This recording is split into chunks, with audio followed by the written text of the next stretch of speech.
皆さんいかがお過ごしでしょうか。文系アクアリストの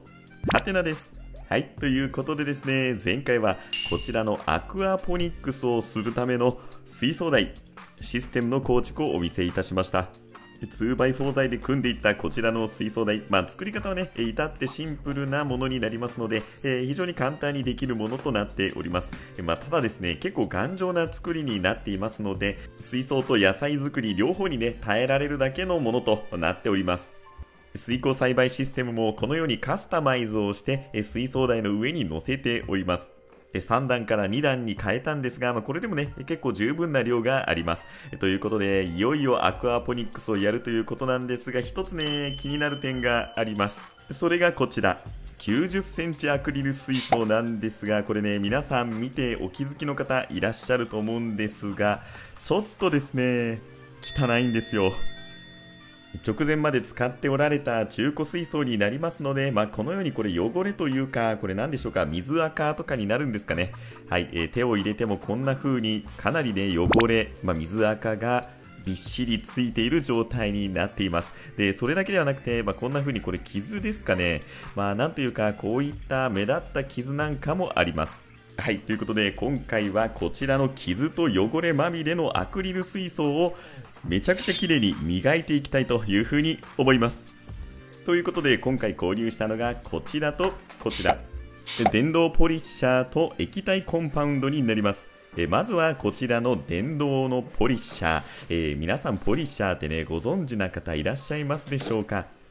車好きな方とかはご存知な方、持ってらっしゃる方いらっしゃるかもしれませんが、あまり馴染みのないものになるかもしれません。ポリッシャーというと直訳すると磨くものということになるかと思うんですが、そうなんです。こちらのディスク状のもの、こちらが回転することで、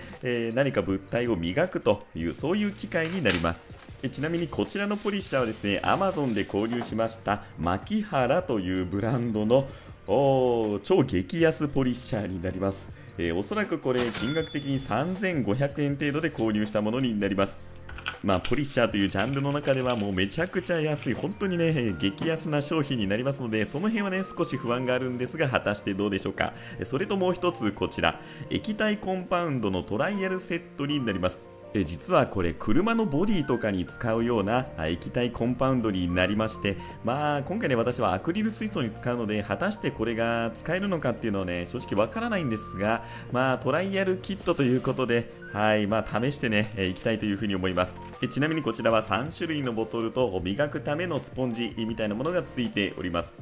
傷消し用と仕上げ用と超鏡面用ということで、はい、合わせて1500円ということになります。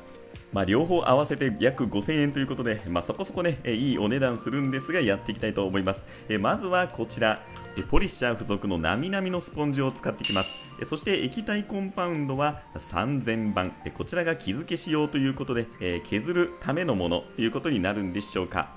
初めてなので、ちょっとね、どれぐらいの量を使えばいいかわからないんですが、やってみたいと思います。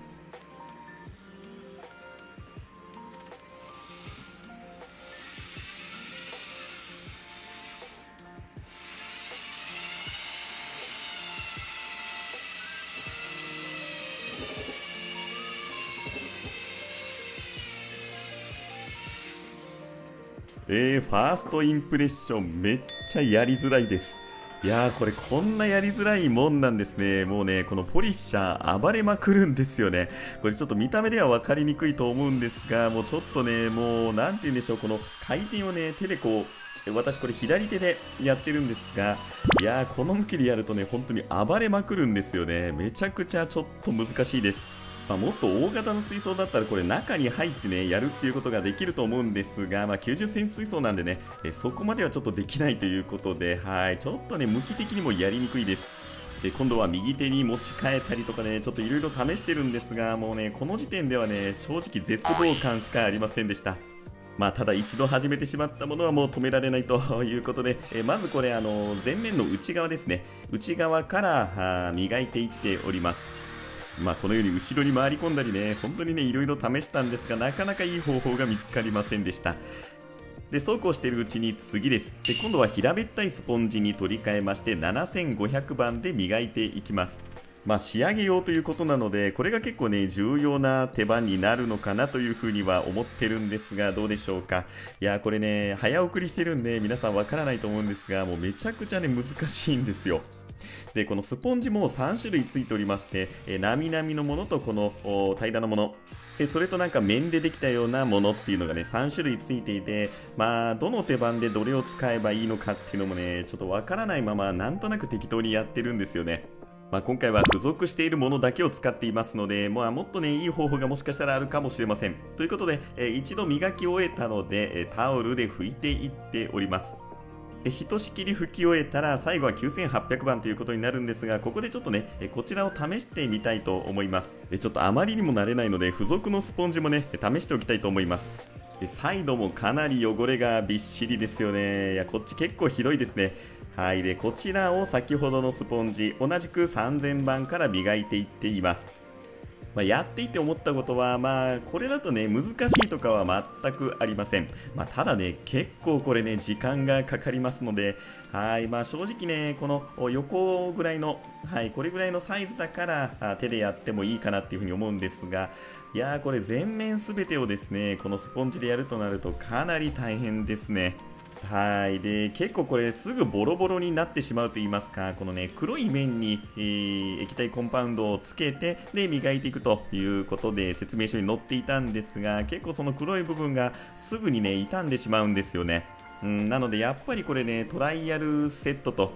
いうことで、お試し版っていうところ、そのゆえんかなというふうには思います。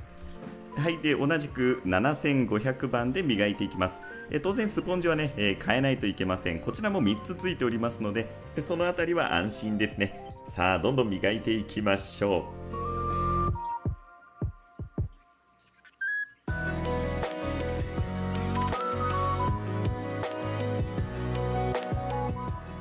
はい。で、前面部分まだやってないんですが、最後にこの9800番超鏡面用でやっていきたいと思います。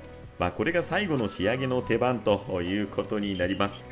さあ、果たして手でね、こんな風に、やることでどれぐらい綺麗になるんでしょうか。いや、これね、やってて思ったんですが、このやっぱり中古アクリル水槽ってね、この辺が逆にメリットですよね。はい。っていうのも、ガラス水槽って傷とかがね、ついてしまうと、なかなか厳しいというところがあるんですが、アクリル水槽ってね、基本的に割れるっていう心配はほとんどありませんし、このように、傷がついても磨くことができれば、これね、結構お買い得ということになるんじゃないでしょうか。ということで、はい、大体磨けました。ち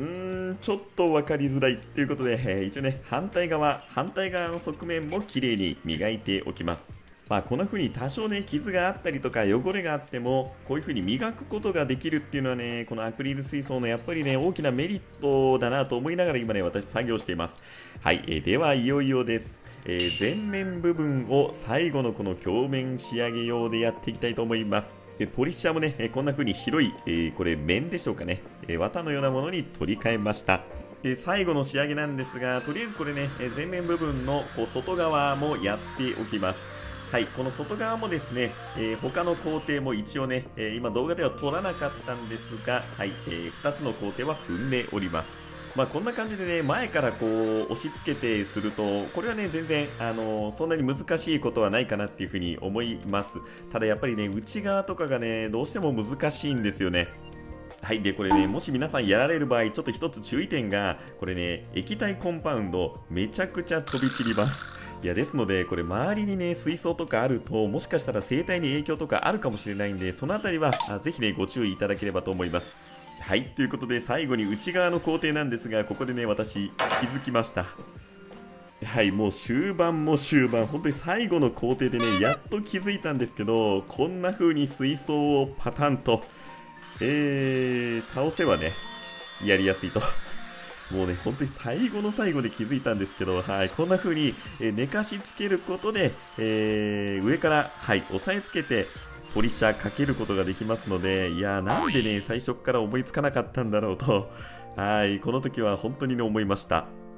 見ている皆様ね、もしかしたらもう最初から気づいていたかもしれませんが、ちょっと私はね、もうなんせアホなんで、はい、もうね、最後の最後で気づくということになりました。で、最後は、はい、こんな感じで、同じくタオルでね、拭き取って、綺麗にするということになります。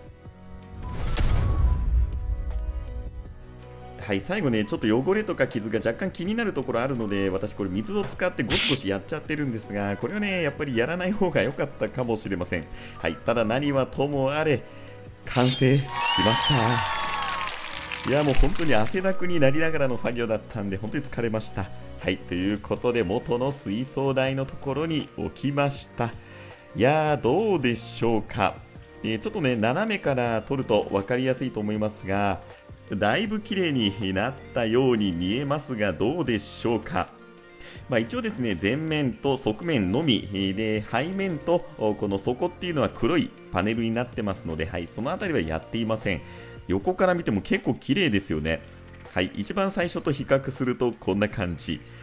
いやー、かなり綺麗になったんじゃないでしょうか。手を入れてもね、はい、手がしっかりと映っておりますので、若干まだね、汚れてる部分はあるにしても、かなり綺麗になったように思います。スポンジでね、人力でこうゴシゴシやった側面と、前面どっちが綺麗かって言われるとね、正直ね、分かりません。はい、ただね、楽さ加減で言うと、さすがにポリッシャーの方がね、楽な気はします。初めてのポリッシャーっていうこともあって、慣れない部分もあったんですが、はい、なんとかね、はい、綺麗になったかなというふうに思います。ただ若干まだですね、こんな風に傷というか汚れですかね、みたいなものが残っているところもありますので、ポリッシャーでやったところっていうのは、この辺のね、細かいところは、もう少し、はい、手でやるとかやった方がいいかもしれません。ただ今回使った車用の液体コンパウンド、これ普通に使えましたね。まだ半分ぐらい残ってますし、1500円と考えると結構ね、これお買い得なんじゃないでしょうか。はい、ということで今回は傷あり汚れありの中古アクリル水槽を磨いたらこうなったということで、綺麗になったかなという結果になりました。はい、これでやっとアクアポニックスを進めることができるということで、本当にね、ワクワクしております。